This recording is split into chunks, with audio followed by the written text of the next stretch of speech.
आइए बच्चों, हम लोग एक्सरसाइज 3.5 का इंट्रोडक्शन देखते हैं।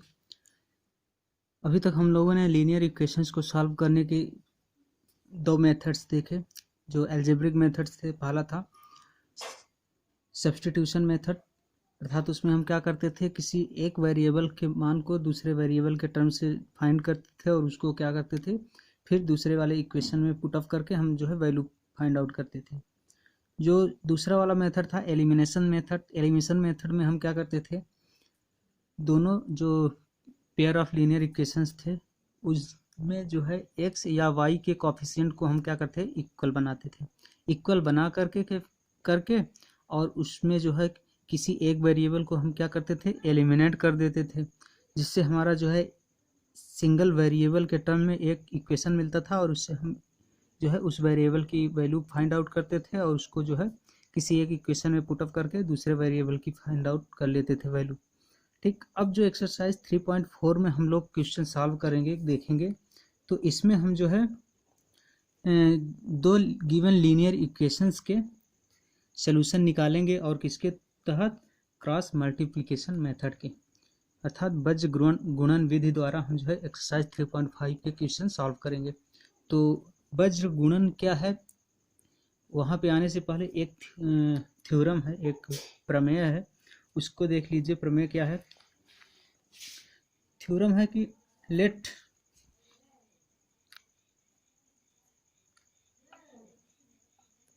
ये हमारा इंट्रो है किसका, 3.5 का। ठीक, थ्योरम है कि if a1x plus b1y plus c1 equal to 0, equation first है, और a2x plus b2y plus c2 equal to 0, ये इक्वेशन हमारा अगर सेकंड है, तो जो है इसका जो सलूशन आएगा, ठीक, इसके हमारे क्या होंगे सलूशन मिलेगा, x इज इक्वल टू होगा b1 c2 minus b2 c1 अपान a1 b2 minus a2 b1, और y की वैल्यू हमारी निकल के आएगी c1 a2 minus c2 a1 divided by a1 b2 minus a2 b1, ये हमारा y आएगा और ये x की वैल्यू आएगी। ये हमारा थ्योरम है। कब आएगी? जब क्या हो जाए, a1 upon a2 when a1 upon a2 is not equal to b1 upon b2, अर्थात जब a1 अपान a2 और b1 अपान b2 आपस में बराबर ना हो, अर्थात क्या होगा, इसके जब क्या हो, एक यूनिक सोल्यूशन मिले, एक सोल्यूशन मिले, तो उस कंडीशन में हमारा जो सोल्यूशन मिलेगा x की वैल्यू ये होगा और y की वैल्यू ये होगा। ये हमारा क्या है, थ्योरम। तो इसको हम प्रूफ किस तरह से करते हैं, आइए देखें। प्रूफ हम क्या करेंगे इसको, तो किस तरह से, क्योंकि दिया है equation, since equation is a1x plus b1y plus c1 equal to 0 और a2x plus b2y plus c2 equal to 0, ये इक्वेशन फर्स्ट दिया है। इक्वेशन सेकंड, इसको हम क्या करें, एलिमिनेशन मेथड से सॉल्व कर दीजिए। सॉल्व करने के बाद x और y की जो वैल्यू आएगी वो यही आएगी, x और y। ठीक, तो करिए कि मल्टीप्लाइंग इक्वेशन 1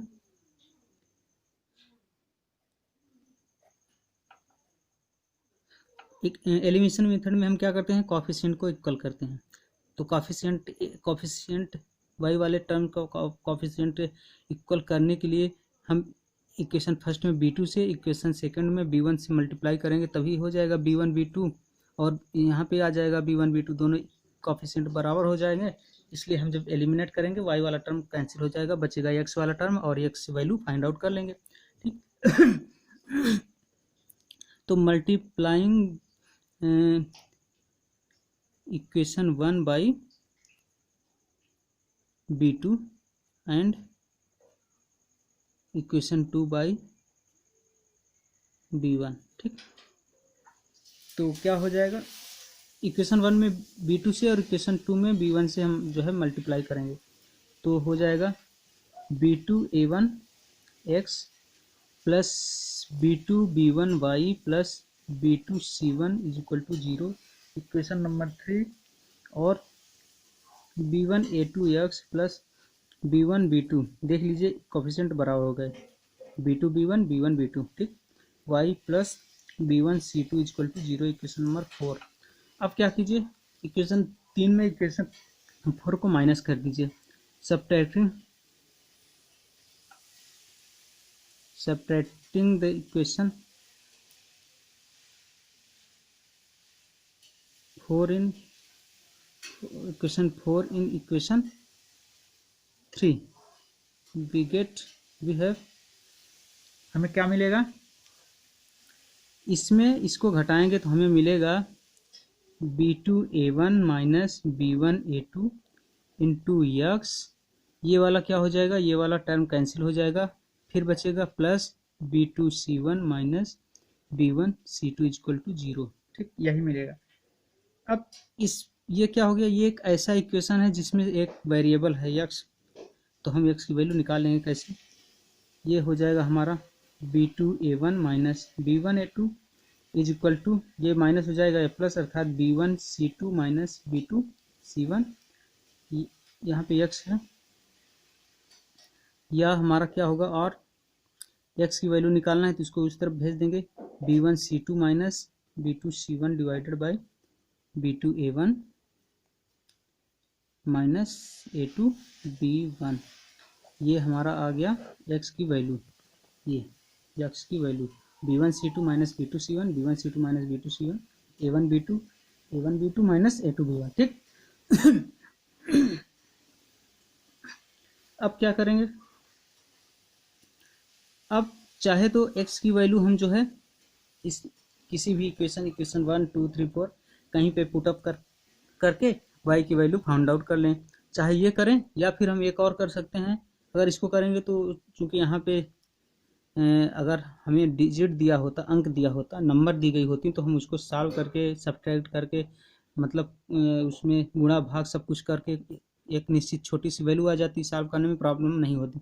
बट यहाँ पे सॉल्व हो जाएगा बट थोड़ा प्रॉब्लम होगा, इसलिए हम क्या करेंगे, फिर से हम समीकरण 1 में क्या करेंगे, A2 और समीकरण 2 में A1 से मल्टीप्लाई करेंगे। क्यों, इस बार हमें जो है चूंकि हमें x की वैल्यू निकल गई, हमें y की वैल्यू फाइंड आउट करना है। y की वैल्यू फाइंड आउट करने का मतलब कि हम इन दोनों समीकरणों से x को एलिमिनेट कर दें तो हमें y की वैल्यू मिल जाएगी। x को एलिमिनेट करने के लिए क्या होगा, x के कोफिशिएंट को इक्वल करना पड़ेगा। x को एलिमिनेट करने के लिए हमें क्या करना पड़ेगा, जो x का कोफिशिएंट है उसको हमें इक्वल करना पड़ेगा। तो उसको इक्वल करने के लिए हम क्या करेंगे, हम समीकरण 1 में A2 से, समीकरण 2 में A1 से मल्टीप्लाई कर देंगे। तो फिर again multiplying equation 1 by A2 and equation 2 by A1 we get, क्या हो जाएगा, A2A1x plus A2B1y plus A2C1 equal to 0, ठीक। फिर समीकरण 2 को हम जब A1 से मल्टीप्लाई करेंगे तो होगा A1 A2x plus A1 B2y plus A1 C2 equal to, ये समीकरण 3 और ये इक्वेशन नंबर 4। अब यहाँ पे हम क्या किए, x के कोफिशिएंट को हम जो है इक्वल कर दिए। अब जो है फ्रॉम इक्वेशन 3 माइनस 4 से, 3 माइनस 4 मतलब 3 में 4 को घटाने पर ये जो है एलिमिनेट हो जाएगा, बचेगा क्या, A2B1 माइनस A1B2, डायरेक्ट लिख रहा हूँ, A2B1 minus A1B2 into y plus A2C1 minus A1C2 equal to 0, और क्या हो जाएगा, y इक्वल टू, ये जो है ये उस टर्म में जाएगा तो ये पॉजिटिव हो जाएगा, ये निगेटिव, अर्थात A1C2 minus A2C1 divided by, ये जो है नीचे चला जाएगा, A2B1 माइनस A1B2, ये हमारा आ गया y की वैल्यू, और यही जो है y की वैल्यू थी C1A2 minus C2A1, C1A2 minus C2A1, और हर में क्या था, A2B1 माइनस A2B1 A2 अच्छा अभी नहीं आया, अभी और आगे करना पड़ेगा। ठीक, इसको क्या करो, इसको जब बदलोगे आप जो है यहाँ पे y इज इक्वल टू हमारा हो जाएगा, y इज इक्वल टू ऊपर दिया है A1C2 माइनस A2C1 और हमें ले क्या आना है C1A2, अर्थात जो है निगेटिव वाले को पॉजिटिव करना है, पॉजिटिव वाले को निगेटिव, तो हम क्या करेंगे माइनस कॉमन ले लें। माइनस जब ऊपर कॉमन लेंगे, अंश में न्यूमरेटर में माइनस कॉमन लेंगे तो हमारा हो जाएगा C1A2 माइनस C2A1, फिर डिनोमिनेटर में भी हम माइनस कॉमन लेंगे तो हमारा हो जाएगा A1B2 माइनस A2B1। ठीक, अब ये माइनस माइनस प्लस हो जाएगा तो हमारा y की वैल्यू आ जाएगी C1A2 minus C2A1 divided by A1B2 minus A2B1। ये हमारा क्या हो गया, y की वैल्यू और x की वैल्यू फाइंड आउट कर चुके थे। इस प्रकार हमारा जो है ये थ्योरम हमारा इस हेंस प्रूव्ड। ठीक, अब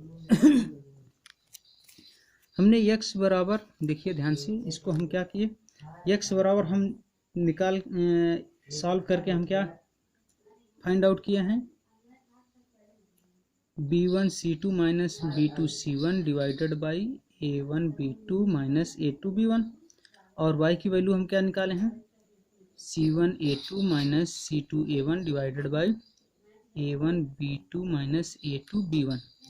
देखो यहाँ पे कुछ चीज़ दिख रहा है, जो x और y की वैल्यू निकल के आ रहे हैं उसका जो डिनोमिनेटर है दोनों का इक्वल है, दोनों का डिनोमिनेटर इक्वल है, बाकी जो न्यूमरेटर है वो अलग अलग है। इसका मतलब इसको हम क्या लिख सकते हैं, इसको हम इस तरह से लिख सकते हैं कि x अपान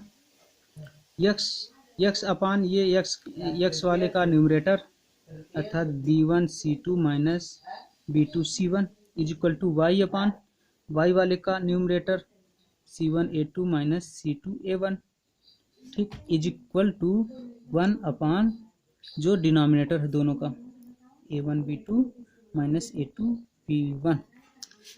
अब इसको देखिए, अगर हम क्या करें, पहले वाले टर्म और तीसरे वाले टर्म को लेकर के जब सॉल्व करोगे तो x की वैल्यू आ जाएगी यही चीज़, और जब दूसरे वाले और तीसरे वाले टर्म को लेकर सॉल्व करोगे तो y की वैल्यू यही आ जाएगी, अर्थात इसमें और इसमें कोई अंतर नहीं। ठीक, दोनों चीज़ सेम है, बस इज इक्वल टू कर दिए हैं, और अगर फिर से इसको सॉल्व करोगे तो यही चीज़ आ जाएगा। ये चलो, इसको हम जो है ये जो सलूशन आया था जो हमारे क्या दिए गए थे, दो लीनियर इक्वेशंस इन टू वेरिएबल्स साइमल्टेनियसली दिए गए थे, उनके जो सलूशन आए थे उनको हम इस तरह से लिख दिए। ठीक, इस तरह से जब लिख दिए तो इसको हम क्या करें, इसको और अगर लिखना चाहें इस तरह से x, अब एक चीज़ ध्यान से देखो, x अपान जो वैल्यू लिखी गई है इसमें x का कोफिशिएंट जो है A1 A2 वो नज़र नहीं आ रहा है। y अपान जो लिखा गया है इसमें y का जो कोफिशिएंट B1 B2 है वो नज़र नहीं है। 1 अपान जो लिखा गया इसमें जो कांस्टेंट वाला C1 C2 है वो नहीं है। इसका मतलब x वाले में x का कोफिशिएंट नहीं है, y वाले में y का कोफिशिएंट नहीं है, और 1 अपान में जो है वो अचर वाला कोफिशिएंट नहीं है। तो इसको अगर हम इस तरह से लिखें, कैसे, B1 अपान B2 और C1 अपान C2, इस तरह से इसको हम लिखें इस तरह से कि x अपान B1 अपान B2 C1 अपान C2, और अगर इस तरह से अगर मल्टीप्लाई कर दें, इसको इसमें मल्टीप्लाई करें और इसको मल्टीप्लाई कर दें तो हो जाएगा B1 C2। ध्यान से देखिएगा यहाँ पे तो ही समझ में आएगा, क्रॉस मल्टीप्लिकेशन B1 C2 यहाँ पे है B1 C2, फिर B2 C1 यहाँ पे B2 C1, अर्थात जो B1 है ऊपर वाले का नीचे से, नीचे वाले का ऊपर से जब गुणा करके क्या कर दें, माइनस कर दें। क्रॉस मल्टीप्लिकेशन में जो यहाँ पे संख्याएं दी रही हैं उनको क्रॉस गुणा करके माइनस साइन क्यों लगाते हैं, क्लियर हो गया होगा, क्योंकि x अपान जो हमारा फार्मूला आता है वो फार्मूला इस तरह से माइनस है, तो हम जो है ऊपर वाले को नीचे वाले से गुणा, इधर से इधर का गुणा करके बीच में माइनस साइन लगा देते हैं, इज इक्वल टू y अपान, यहाँ पे भी C1 है तो C1 अपान C1 C2 लिख दो और A1 A2 लिख दो। C1 C2 A1 A2, जब इसको इस तरह से क्रॉस मल्टीप्लिकेशन करोगे तो आएगा C1 A2 ये चीज़, C2 A1 ये चीज़, और बीच में माइनस लगा देना, फिर 1 अपान क्या है A1/A1A2 और B1/B2। यहाँ पे भी सेम प्रक्रिया, सेम प्रोसेस। इसका मतलब अगर जो साइमल्टेनियसली लीनियर इक्वेशंस दिए गए हैं दो, तो उस दोनों से अगर हम B1/B2 A1A2 C1C2 की वैल्यू निकाल करके यहाँ पे x अपान इस तरह से लिख दें और लिखने के बाद वैल्यू पुटअप करके और क्रॉस मल्टीप्लिकेशन करके अंतर किया जाए इस तरह से, और फिर जो है पहला टर्म दूसरा टर्म लें, दूसरा टर्म तीसरा टर्म लें, तो x और y की वैल्यू फाइंड आउट किया जा सकता है। ठीक, इसी को हम बोलते हैं cross multiplication method. Multiplication method. Cross multiplication कुछ और नहीं है, यही है। ठीक,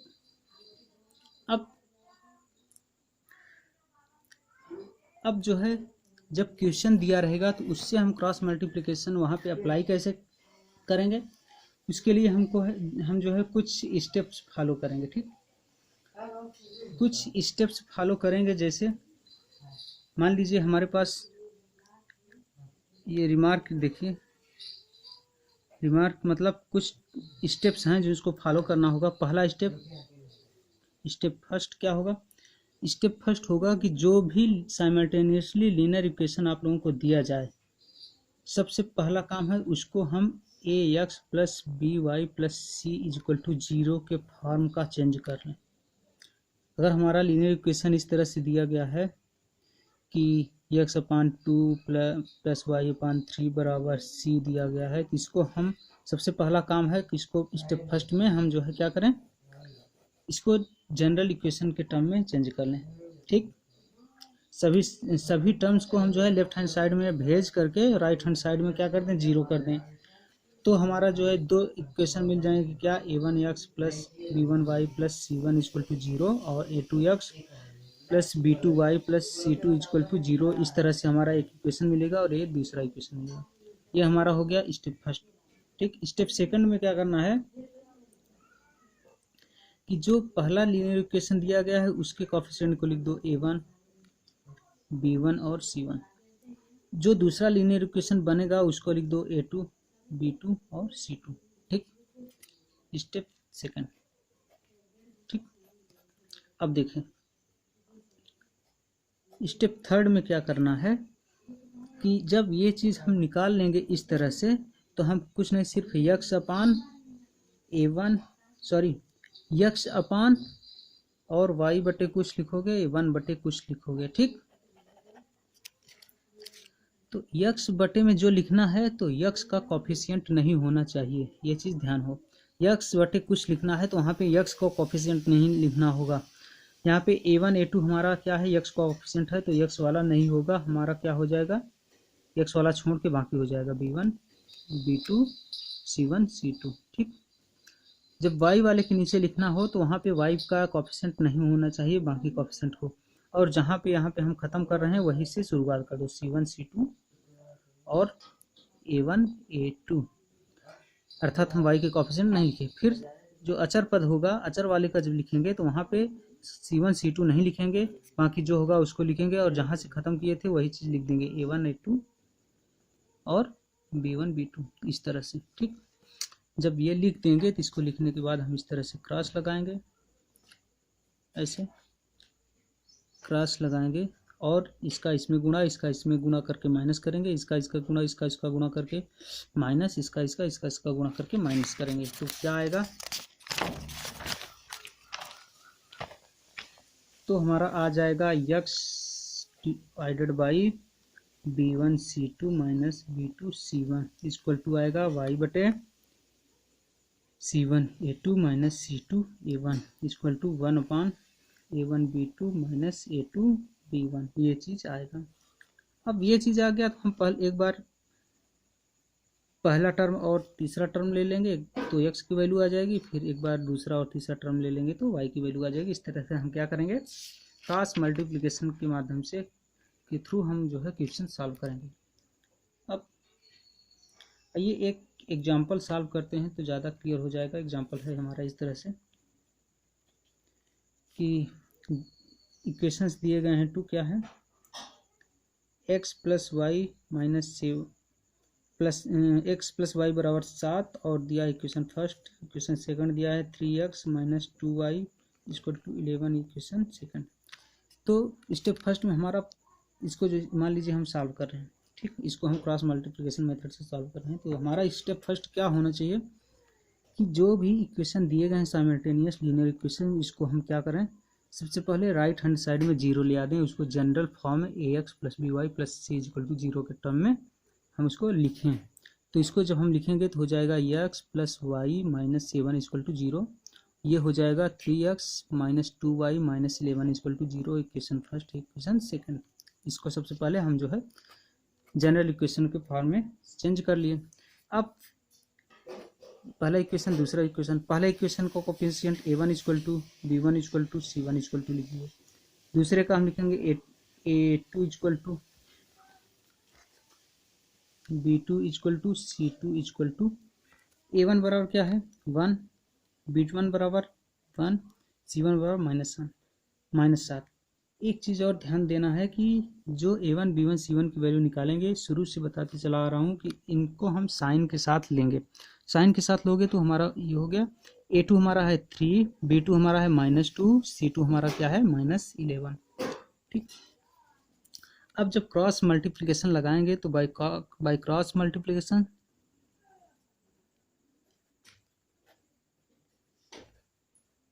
क्या होगा, x अपान x की कोफिशिएंट को छोड़ के बाकी जो कोफिशिएंट हो इसको इसी ऑर्डर में लिख लेंगे, इसी क्रम में लिख लेंगे। क्या b1 b2 c1 c2, y upon c1 से ख़त्म c1 ले लो, c1 c2, b को छोड़ के b के कोफिशिएंट अर्थात y के कोफिशिएंट अर्थात b को छोड़ेंगे तो आएगा a1 a2, फिर 1 अपान c वाला छोड़ेंगे आएगा a1 a2 से समाप्त, इसलिए a1 a2 और b1 b2, या ये क्या हो जाएगा x अपान क्रॉस मल्टीप्लिकेशन लगाओ b1 c2 minus b2 c1 equal to y upon c1 a2 minus c2 a1 equal to 1 upon a1 b2 minus a2 b1। Cross multiplication में method में कुछ भी हमें याद करने की ज़रूरत नहीं है, कुछ भी याद नहीं करना है, सिर्फ हम इस तरह से स्टेप बाय स्टेप लिखते चले जाएंगे, हमारा क्वेश्चन सॉल्व हो जाएगा। हमें कोई फार्मूला याद करने की आवश्यकता नहीं है। अगर कुछ लोग कहते हैं कुछ कि ये फार्मूला याद कर लो, क्रॉस मल्टीप्लिकेशन सॉल्व करने के लिए ये फार्मूला याद कर लो, या फिर ये फार्मूला, कुछ ना याद करो, सिर्फ स्टेप बाय स्टेप देखते जाओ किस तरह से हो रहा है, बस क्वेश्चन सॉल्व हो जाएगा। बिना मतलब का फार्मूला याद करने की कोई जरूरत। अब यहाँ पे हो जाएगा x अपान b1 की वैल्यू क्या है 1 इंटू c2 की वैल्यू -11 रख दो, माइनस b2 की वैल्यू -2 और c1 की वैल्यू -7। चलो y अपान c1 की वैल्यू -7 इंटू a2 की वैल्यू 3 माइनस c2 की वैल्यू -11 इंटू a1 की value 1 equal to 1 by a1 की वैल्यू रखो 1 इंटू b2 क्या है -2 माइनस a2 की वैल्यू 3 इंटू b1 की वैल्यू 1 है। बस इसको सॉल्व कर लो, x अपान हो जाएगा -11 माइनस माइनस प्लस, फिर माइनस हो जाएगा माइनस 7 दूनी 14 -11 -14, y बटे आ गया -7 त्रिक 21 माइनस माइनस प्लस 11 कम 11 तो -21 प्लस 11, 1 बाई क्या आ गया -2 और -3। इसका मतलब x अपान आ गया हमारा -25, y अपान आ गया -10 और 1 अपान क्या हो गया -5। इसलिए जब हम सोल्यूशन निकालेंगे तो हो जाएगा, इसलिए x इक्वल टू इसको और इसको ले लो, x हाँ जब इसको लोगे तो हो जाएगा x upon -25 equal to 1 by -5। ये इम्प्लाई करेगा x बराबर माइनस माइनस प्लस हो जाएगा, बचेगा 25/5 अर्थात 5 × 25 आएगा 5, x वैल्यू 5। फिर इसको लो y अपान -10 इक्वल टू 1 अपान -5, ये इम्प्लाई करेगा ये माइनस माइनस प्लस हो गया, बचा y बराबर 10/5 अर्थात 5 दूनी 10। इसलिए हमारा सोल्यूशन हो गया solutions are x equal to 5 and y equal to 2। इस तरह से हमारा क्या होगा, ये आंसर हो गया किसके माध्यम से, क्रॉस मल्टीप्लिकेशन माध्यम से। हमारा जो है क्रॉस मल्टीप्लिकेशन मेथड से हम जो गिवन लीनियर इक्वेशन थे ये इनको सॉल्व कर लिए। ठीक, इस तरह से हम एक्सरसाइज 3.5 के सारे क्वेश्चन सॉल्व करेंगे क्रॉस मल्टीप्लिकेशन मेथड के थ्रू। तो ठीक है, अब नेक्स्ट वीडियो में हम जो है इसके 3.5 के एंड्स